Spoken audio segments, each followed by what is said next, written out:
The bride might have been cool about it on Friday, but once she had a chance to chew on it, was she still cool about one of the bridesmaids saying, hey, the dresses that you have chosen for us are way too skanky? Yeah, it's the snooty bridesmaid dress we just can't seem to get rid of. So it started with this first bridesmaid's dress that the bride wanted all of her bridesmaids to wear, but we have Samantha who feels very uncomfortable in it. It's going to be a wedding in a church, and it's very revealing. It's low cut. There's a big slit, and we tried to work it out with the bride by having two different excuses.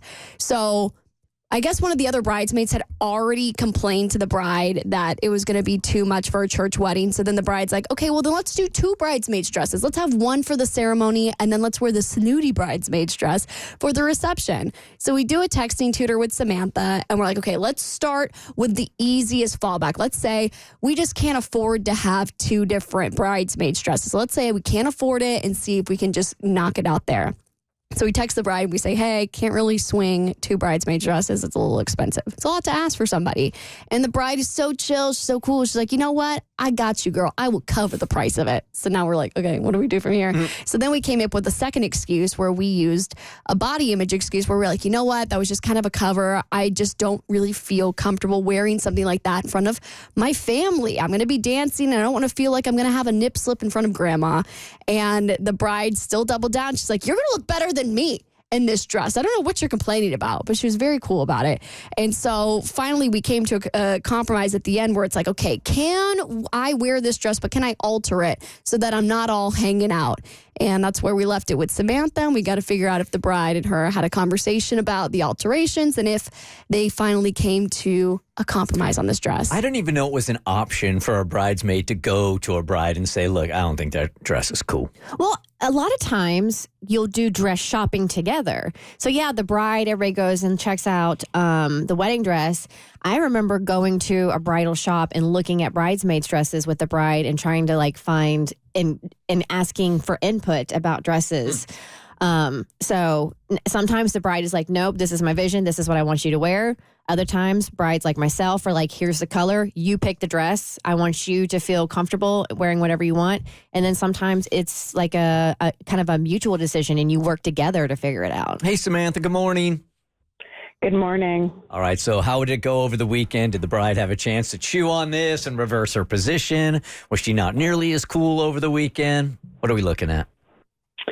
Yeah, so her and I FaceTimed to talk about the alterations, and we couldn't come to an agreement about it. You know, she just really didn't want the dress changed enough for me to be comfortable. And, during FaceTime, I just kind of was like, all right, fine. I'll deal with the limited alterations that you're accepting. But I thought about it. I slept on it, and I can't do it. I can't wear that dress in front of my family. So I know I'm going to be annoyed and uncomfortable and in this negative space, and I don't want that to affect the wedding. It's, so I guess I'm going to tell my brother that I'm out of the wedding party. Oh, wow. Oh my God. You're just straight up backing out of the wedding party? Yeah, I mean, I don't see any other option. She really made it very clear that this is what she wanted, and there was very little compromise available. Well, what if this? And you obviously, if this is what you want to do, by all means. But what if you go back to the bride and you're like, hey, I really thought about this. I slept on it. I am not comfortable wearing that dress. I can't do it. So if you would prefer to not have me in the wedding party, I understand. And let her be the one to make the call. Yeah, that's definitely a good way to phrase it. Just be like, hey, here's my line. I can't wear the dress. You decide how you want to go forward with exactly. that. Yeah, I like that. I don't like any of this. I feel like this is stirring up so much drama around something that feels so petty. Here's what I would do. Why does that sound petty to you? It feels so small. Like you're gonna let a dress. And listen, I just went through this. I felt so uncomfortable in that bridesmaid's dress that I wore to my cousin's wedding. But you just lived this. I literally just lived this. And thank God, I mean, we did get to switch out into a dress that I was more comfortable in. So I was in a bit of a reverse position.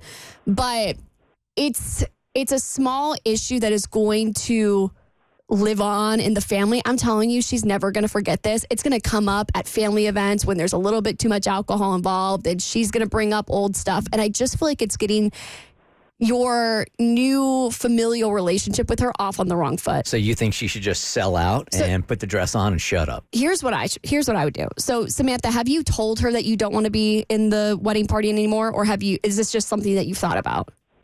It's just something I've thought about. So I would almost try and get your family involved. So I would get the dress, I would get the alterations made, and then I would take a photo of yourself in this dress, whether it's like a mirror selfie or you just set it up on a tripod. And then I would send it to like your mom and maybe some other like female family members and say, this is the dress she wants me to wear for the reception. And if it's so glaringly obvious that you don't look good in it, I think you could probably get them to back you up that you can maybe stay in the original ceremony dress for the reception. Like maybe get more people involved so that you don't look like the crazy one causing all this drama. Here's the difference, I think, Abby, between what you went through and what she's going through is that you were just uncomfortable with the dress. You weren't feeling great about your body. You didn't think you looked good in it. For her, it's a value issue. Like wearing this revealing dress at church is more values than it is aesthetics. But she's not wearing this dress in a church. She's wearing it at the reception. Yeah, it's in front of my family. Okay. So I get it. You don't want to be flopping around in front of grandma. I totally get it. I just think it's 2 hours, and I'm not trying to belittle your feelings. I just think it's going to create more ripples and more waves in your family than you think it's going to by just backing out of this bridal party. I mean, I hear what you're saying, and also, like, wouldn't it be, I mean, is it going to be better for me to directly address it with her versus have, like, my family gang up on her? Like, that doesn't necessarily feel better to me. I wouldn't want, like, okay, now my mother-in-law to be and my grandmother-in-law to be and my cousins to be, like, are now all involved in thinking, that I have slutty taste. Here is Dalton with what seems to be an obvious answer to me that we haven't even considered yet. Hey, Dalton, good morning. Good morning. So I had a thought of why don't you just go to the wedding and then skip out on the reception? Like, you don't have to go to the reception. You don't have to wear the dress, but you still get to be in the wedding. That seems fair enough. Like, would the divide be just as bad for you, Abby, if you just said that, look, I'm just going to pass on the reception then? Well, it'd be so awkward because the bridal party always sits at one big table with the bride and groom. And if there's like a missing seat there, it's going to be glaringly obvious that you backed out of it. Yeah. It's almost worse. And then I miss like the whole celebration part, with all my family and my brother and everything. There were people that missed the reception, and you don't forget that. Really? Mm-hmm. Huh? And there's nothing that, like, you could kind of throw over the dress at the reception that you still wearing it and it doesn't take away from the aesthetics, but you'd be a little more comfortable around your family? I wear a shawl if I were you. I would wear the dress and I would get a shawl. Yeah, I did think about that, like thinking about, do I talk to her about that then? But also, like, how do I dance with a shawl on? I mean, I guess get some fancy pins or something and pin it in place. I mean, Samantha, this is where you take one for the team here. And like, and I agree, like, and Abby reiterated, you're valid in your thought, in your feelings, but you also have to think long game is how this is going to be your brother's wife. How is it going to affect your relationship with your brother? She can very easily put a wedge between you and your brother. So you want to mind your P's and Q's in this. You wear a shawl and you don't dance. There's got to be some kind of compromise here. Unless you just don't want to go. It feels like I'm getting nothing out of this. And I know, but it's her wedding. Okay, yep. Mm-hmm. Yeah, right. You know what I'm saying? Like, at a certain point, so you wear the dress, but you could do whatever alterations she's cool with. You have the shawl, and you just sit there, and you sucked it up, and you were a team player.